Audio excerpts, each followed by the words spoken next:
Halos araw-araw nagde-deliver sa La Trinidad Benguet si Dean.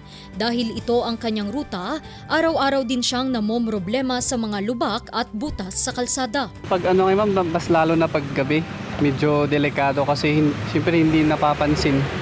Tapos medyo may tendency na masemplang ganun, ma'am.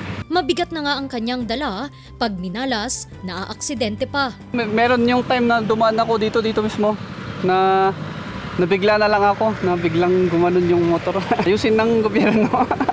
Ito rin ang reklamo ng UV Express driver na si Taylor. Anya, minsay isinasakripisyo na lamang niya ang kanyang sasakyan kaysa umiwas sa mga lubak at butas.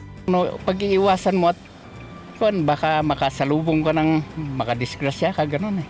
Yun ang epekto ng mga gas.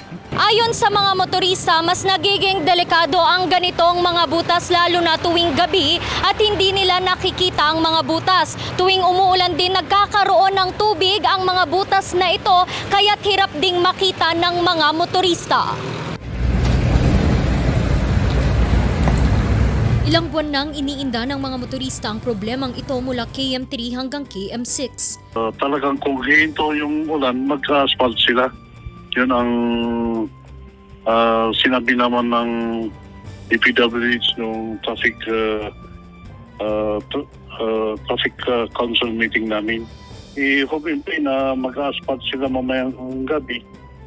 Kasi kung araw kasi nagagawin nila, traffic din. So gagawin nila mamayang gabi siguro. Tinatawagan ko si Engineer Kani, hindi naman sumasagot. Tawagan ko mamaya yung Assistant District Engineer. Kailang tinawagan namin, may sulat ako sa kanila na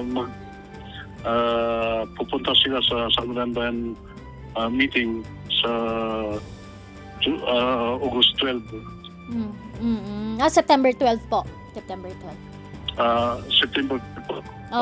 Sila pupunta para i-explain kung ano ang balak nilang gagawin. Ayon naman sa mga motorista, kung ang rason daw ng DPWH kaya't hindi maayos ang kalsada ay dahil sa tuloy-tuloy na pag-uulan, ngayong araw naging maganda ang panahon pero nananatiling nakatenga ang mga butas at bako sa kalsada. Samantala, nagsadya ang news team sa opisina ng District Engineer ng DPWH Benguet 1st District Engineering Office at patuloy rin ang pagpapadala ng mensahe sa kanilang opisina pero hindi pa sila nagbibigay ng kanilang panig. Randy Guzman para sa Luzon Headlines.